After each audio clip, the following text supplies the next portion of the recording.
One of the blessings of having this YouTube channel is getting to know all kinds of wonderful men and women who've struggled with the same issue that I have and have seen amazing victories in their lives. In this video, you're going to see an interview I did over the phone with a really nice guy by the name of Tom Bidlack. Tom is a deputy sheriff in the great state of Ohio who faced severe diabetes, and boy, does he have a story to tell.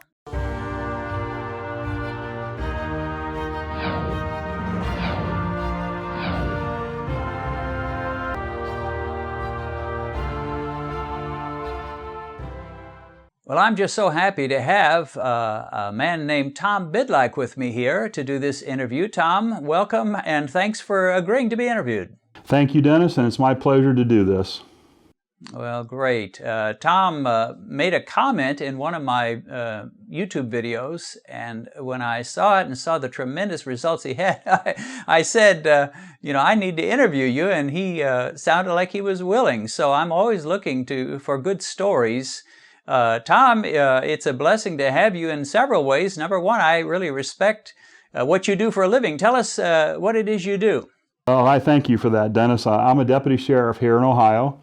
It's been my career, most of my adult life. I did get out of the business, so to speak, for a little while, but soon learned it was my calling. I did spend 4 years in the Marine Corps, and that helped square me away. And so I've been back in law enforcement now for about 23 years. Wow, that's great. Well, you are one of those who protect and serve, and we appreciate that. And before we get into the aspect of diabetes, which is what this is all about, let me just ask you a question that probably a lot of people have wondered about policemen. I have to admit, Tom, when I'm driving and I see a police car, it doesn't matter what speed I'm going. I might be going 20 miles under the speed limit, but I'll immediately put my foot on the brake a little bit, and my heart might beat an extra couple of beats. Let me ask you, Tom, do you do that when you're driving your personal car, maybe in a city that's not where you actually serve and you don't know the police? Is that your response, or are you immune to that? No, actually, I respond the exact same way. It doesn't matter whether I'm in my hometown or 2 states away. It's just a natural human reaction to check yourself. And yes, I do it all the time. Well, I guess policemen are human after all. And of course, what we're here to talk about is the humanity of diabetes, which it doesn't matter whether you're with the police or you're a school teacher, a plumber, or whatever. We're all susceptible, and particularly if we have some genetic background there. So, Tom, you have experienced the shock of being told that you had diabetic levels, that you were a diabetic. I bet when you were younger, you probably never thought about diabetes. Well, in my case, I actually did. Not worried about it that I would ever have it, but I think I told you when we initially talked, and my grandfather was a diabetic, diagnosed in his 40s with type 2. And I remember distinctly him injecting himself with insulin several times a day whenever I'd go to visit. So I knew it was in the family. My dad actually was considered pre-diabetic. He was never on any drugs or medicine for it. He tried to do his best to keep it at bay. And then here I find out that I'm flat out diabetic here just in May. And not surprised though, because I had been flirting with disaster, so to speak. I knew that I was pre-diabetic based on another physical a couple years ago. And then I told them that I would be able to control it with diet and exercise. But the problem was I didn't follow up that way. And I ended up where I did in May. And as I also told you before, there's no motivation like fear to square yourself away. That's for sure. So that would be kind of traumatic as a young person to see your grandfather injecting himself. My mom was diabetic. She never had to inject herself, but I think that would be a really traumatic thing. It was indeed. Yeah, so you had thought about it somewhat. You've been in the Marines. You've obviously been pretty active, both in the Marines and the police require you to get a physical and to stay in shape. And so when was it you began to realize that you were kind of moving that direction?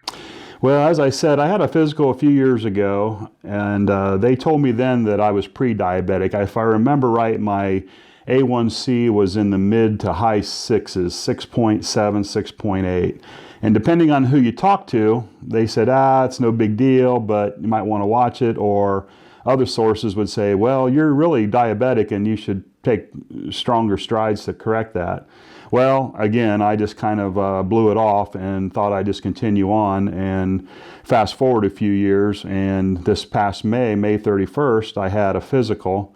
And the doctor's office called me 2 or 3 days later and said, doctor wants to see you again. And I knew my numbers were up, and I knew it was probably along the blood sugar line. I have battled some high blood pressure, but I take a 1 pill a day for that. I keep that at bay mostly. But when I asked her what my A1C was, and she told me 10, I about fell off the chair. Wow. Now, didn't you tell me that it had been, it was around close to 7 the previous time you had checked it, right? That's correct, and that was like a year and a half, 2 years prior, though. So I hadn't been back for a physical. I was overdue for my physical, actually. Yeah, so in a period of year and a half or 2, you went from 7 to 10. You were maybe given token efforts to try to be a little better, but really hadn't done too much. Is that right? That's correct. I had, and I didn't really alter my diet at all.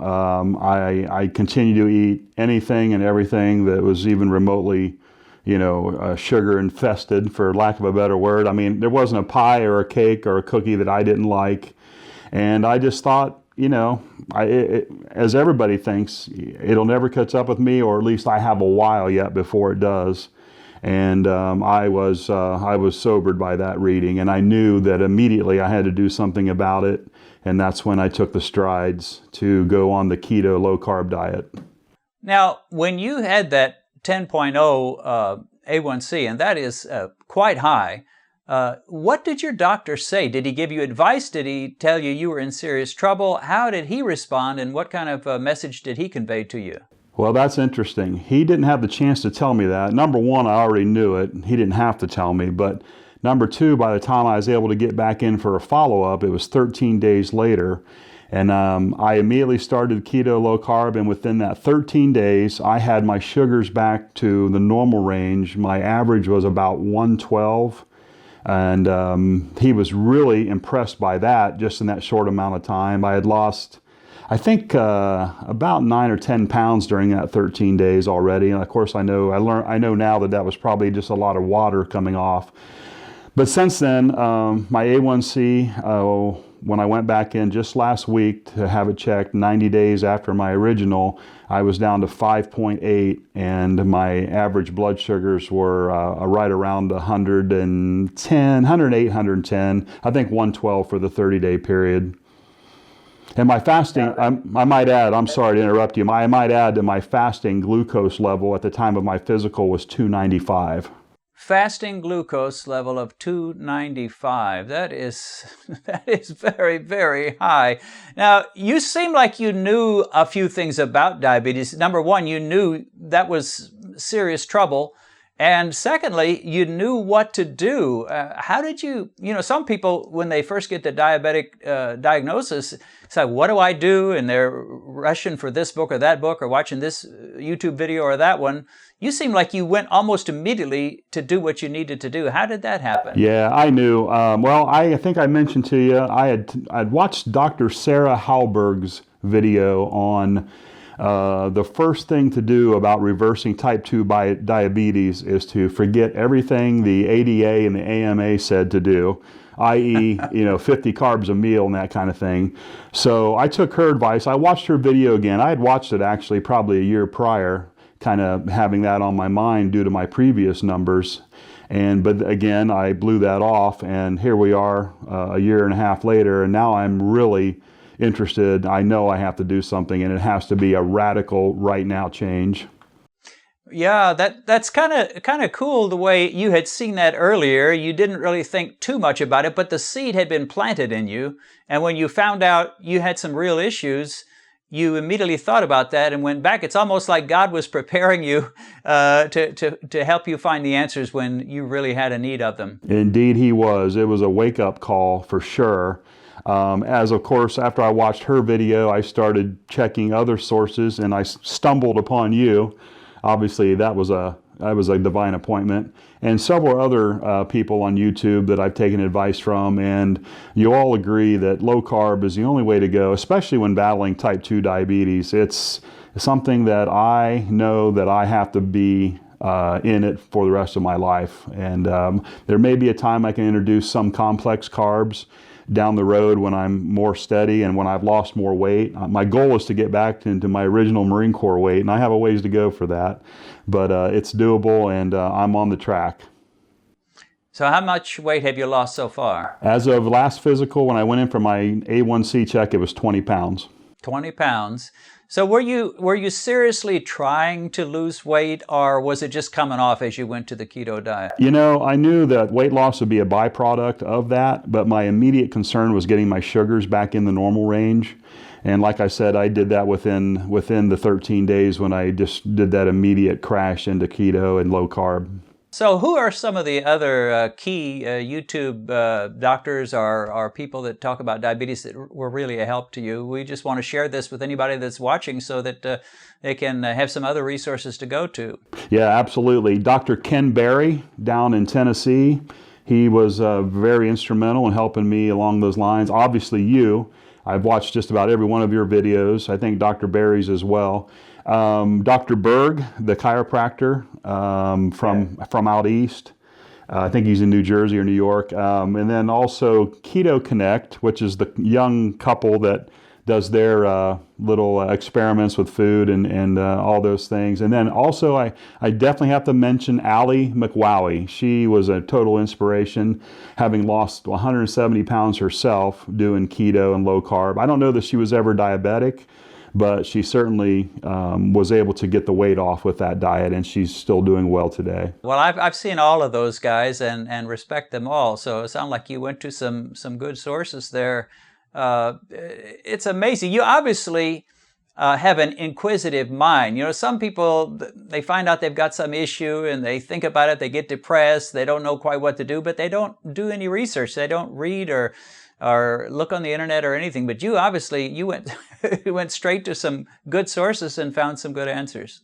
Yeah, well, you know, I have to thank not only my heavenly father, but my earthly father, who had his own medical issues while he was still alive. He was actually diagnosed with hemochromatosis, sadly much too late in his life to do a lot about it, and I am convinced had contributed to his somewhat early death. He was 76 when he passed, but nonetheless, he had some bad years towards the end there where he wasn't as healthy as he would have liked to have been. So my father definitely educated me along these lines back starting when I was a teenager. He was on the health food kick back then. And so, yeah, I was educated at a much younger age, just never put it to good use, sadly. So you went from around 7, or maybe a little under 7, A1C, then it jumped to 10, and then you immediately went to a keto diet, which is, we're going to talk in a minute about just what that involved for you. And then this last time it was down to 5.8 in just a matter of, what did you say it was, a couple of weeks or a month? So my A1C was 5.8 after 90 days, roughly. Okay, about 3 months. But I did have of course, I already owned a glucometer, and I started using that religiously, no pun intended. Checking my blood sugar, gosh, sometimes 7-8 times a day just to see where I was. And by the use of that, I was able to get my sugars down. And again, my doctor and nurse were just completely surprised at how fast that happened, number one, in just that 13-day period, and then to go back in the 90-day for the A1C recheck. And my nurse actually walked back in and she looked at me with a funny look on her face, and she came in and gave me a high five, and she said 5.8. And I was almost in disbelief. I said, "Are you serious?" And she says, "Yes." So they were both amazed and basically said, "Good job, keep up whatever you're doing." And I, of course, told them it was low carb and keto. Well, that is so awesome. So you got better results than you were even expecting. I guess you thought it would be some improvement, but didn't realize it'd be that much. Exactly. In fact, I asked the nurse right after she took my blood sample, I said, "Do you think I might have been able to cut this in half?" And her being, supportive, she says, "Well, I don't know about half, but I'm sure you've made some strides in that." And she was surprised as I was when she came back with that 5.8. So let's talk a little bit about the diet you ended up going to, and you knew enough to do that. Give us an example of maybe one or two breakfasts that you normally would eat now that you've cut your carbs and you're on this keto diet. Well, normally now, if I eat anything in the morning, it's usually just a handful of nuts, and I'll have a cup of what they call bulletproof coffee. I had been doing that prior to this, putting a little butter in it or coconut oil. And I just recently discovered how good heavy cream is. So just those little adjustments. Obviously, breakfast cereal is completely out of the picture now. I used to eat, I think one of my favorite cereals was the one that you used and ended up on the floor over, if I remember right, Raisin Nut Bran. And oh, yeah. yeah, and Raisin Bran. And again, I was just like everybody else. I thought, well, these certainly are better cereals than Fruit Loops or anything like that because, you know, they're still high carb, but they're not bad carbs. Well, I soon found out that a carb is a carb is a carb, and I needed to eliminate especially the grains, the pastas, all the sugars and the wheat flours and everything like that, and that was instantly gone from my diet. So you sound like you don't really eat big breakfast, maybe a handful of nuts or something along those lines. What about a lunch? What would you eat typically for a lunch these days? Yeah, that depends. Sometimes being on duty, of course, you know, you don't always have a chance to eat a quote-unquote normal meal, so you grab something here and there. But I discovered a lot of things at Trader Joe's and Whole Foods, just good grass-fed beef sticks and turkey sticks and cheese sticks. Tuna, I always liked tuna before. Sardines, I love Trader Joe's brand sardines. They come in olive oil, things like that. As far as fast food, I don't hardly ever hit a fast food place anymore, and if I do, I just throw the bun away and just eat the burger plain. I eat a lot of bacon and eggs. I will say that I was always an egg lover in any way, shape, or form, so that was easy transition. And who doesn't like bacon? So, you know, that was easy. It was easier than I thought it was going to be. I'll be honest with you. I thought for sure I'd have those cravings and all that, and I will tell you that I did not have hardly any cravings when I first went. And again, there's no motivation like fear, so it was pretty easy to overcome that. So you don't really seem like you feel that you've made these terrible sacrifices and that you're some kind of a martyr, you know, barely struggling by. You know, not at all, Dennis. In fact, thanks to you and the 90-second muffin and a couple other recipes, I've come up with these great alternatives. If I have a sweet tooth, I use liquid stevia when I want to sweeten something up. Just a few drops here and there. I try to be careful with that. I know there's varying opinions on whether to use artificial sweeteners, but I know stevia is one of the best ones, and it's actually a natural sweetener. So, no, there was no sacrifice at all. It was. I have to admit, it was a fairly easy transition once I made that decision, and after this initial first few days. Okay, let's talk about supper. What will you have for supper tonight, do you suppose? Or what is a typical supper for you? Well, I will go to just about any restaurant. I just eliminate potatoes and bread, and I'll get a salad. In fact, tonight I'm probably going to our local Amish restaurant called Der Dutchman, and I'll have the salad bar, and I'll have some roast beef and maybe a piece or two of fried chicken. And I don't have the bread they traditionally bring out, and I don't get the noodles or the mashed potatoes. And yeah, I kind of miss that stuff, but you know, not enough to you know let myself get in danger zone again, sugar wise. And yeah, I've not gone hungry, that's for sure. And you don't think you're going to backslide and fall right back into the old eating habits anytime the rest of your life? You know, it's funny you mention that. They talk about having a cheat meal once in a blue moon just to kind of restart your system. And I'm not so sure I'm sold on that quite yet. But we do have a church fellowship meal coming up in early November. And I've told everybody that if I'm going to cheat, quote unquote, I'm going to do it that night, and it'll be a one meal deal. I might have a bite or two of mashed potatoes and a bite or two of chicken and noodles, but you know, everything else will continue to be the same, and then I'm going right back the next day. I'm not gonna let that affect me by any means. And obviously, you can't hang out at the donut shop with all your fellow policemen and eat donuts and sip coffee anymore, I imagine. You know, it's funny you mentioned that too. I do go to our local Starbucks. I'm kind of a celebrity in there for no other reason than I'm just there along a lot of times. And I've learned to drink some keto drinks. I was never a frou-frou coffee drinker anyway. I was usually just black. But now that I've discovered skinny mochas and heavy whipping cream and things like that, I've been able to kind of experiment a little bit without raising my blood sugar with any significance. So, yeah, but yeah, the donuts and all that stuff are out. The guys once in a while will tease me about it at roll call if there happens to be somebody brought a box in, but they know that I'm not going to eat it. They've seen it now for a good solid 3 months, so the jokes are over, I guess. Well, if you say no a few times, usually people get the idea. So that's what you just have to do.